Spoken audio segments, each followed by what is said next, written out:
Have you ever wondered about the history of the Ouija board? It's a tale that's as eerie as the board itself. Let's dive into the unsettling origins of this supposed game. The story begins in the 19th century during the rise of spiritualism in the United States. Spiritualism was the belief that the living could communicate with the dead, a fascinating concept that gripped the nation.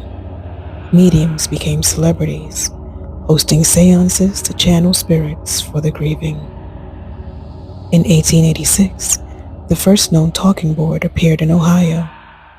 It was a flat board with letters, numbers, and a simple yes or no.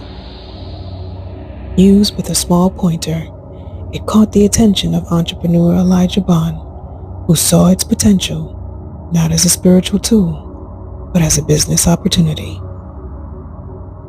In 1891, Bond filed a patent for the Ouija board. Legend says the board named itself during a seance, spelling out the word Ouija, which it claimed meant good luck. Though marketed as a fun family game, the Ouija board took a darker turn. By the 1920s, horror stories began circulating. People claimed the board summoned malevolent spirits or caused unexplained phenomena. The more people used it, the more eerie experiences were reported. Listen to this individual story about why you should never use a Ouija board. Enjoy. If you're laying in bed and you actually want to sleep tonight, then you should skip this. For the rest of us who like scaring the shit out of ourselves, welcome. When I was a kid, my best friend asked a Ouija board how old she was going to be when she died. Okay, spoiler, it told her 22. Probably wondering, did she die at 22? I'm going to tell you a story that only 3 people know. Well, 2, because one of them is dead. This story starts about 20 years ago when Christina and I were about 12. We were inseparable and we used to hang out with her older sister all the time. We were at their house a lot. It looked like a normal suburban house on the outside, but I swear you walked in and it was like a portal to the underworld. This house scared the absolute shit out of me. I would hear screams coming from the attic and I would look down this long, dark, creepy hallway, see dark figures like motioning up when I'm trying to sleep at night. To make matters worse, we would sit in her room with the lights dim, pull out the Ouija board and play all the time. But here's the thing, it only ever worked for Christina. It was like she had some weird connection to it.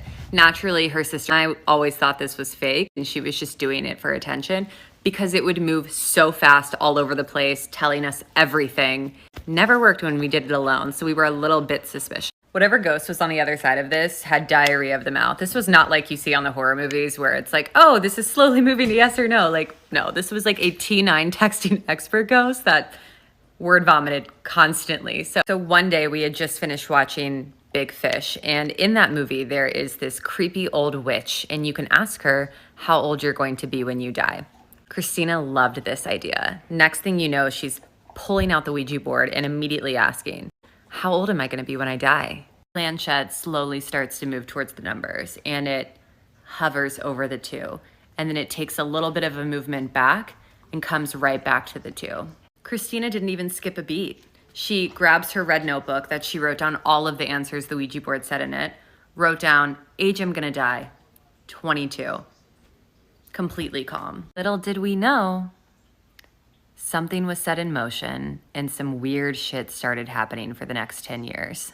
About a year after the Ouija board incident, Christina's middle school boyfriend tragically died. He was babysitting his 3-year-old little sister, hanging a rope swing for her in the backyard. The parents got home, found the little girl screaming in the backyard, looking at her brother hanging by the tree. He accidentally got tangled in the rope and hung himself. He had been dead for about 3 hours. While Christina was upset about this, she wasn't hysterical, more so distant. And she said to me, I think I'm gonna see him again soon. I just don't see myself growing old. I can't be that upset about it because something like that might happen to me. For the sake of being able to sleep at night, I wrote off a lot of these things. Christina and I grew apart over the years. A couple of other creepy things happened here and there, but for the most part, I think she had a pretty normal life. She got a job, got a fiance, seemed pretty happy from what I could tell. So now we're about 21 and Christina's wedding is coming up. I didn't go to the wedding, but I saw this footage later. Christina's standing at the altar, all smiles, having just been married, trying to take photos with her family. Softly in the background, you hear a little girl singing the Itsy Bitsy Spider. Christina yells super loudly, "Kenna, it's time to take photos!" And the camera just slowly pans left.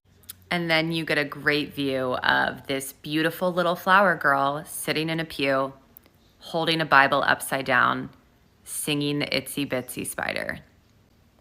She shuts the Bible, takes a couple of steps towards the aisle, and slowly walks forward. I shit you not, this 3-year-old looks up at this bride and says, "Christina, are you gonna die soon?" Freaked out when she heard this, which would be a normal response, but I heard her talk about death so many times as a teenager and just how it didn't faze her that it was a little bit odd to hear her talking about it like this. I really think it's because she was 5 months pregnant. Things had changed for her.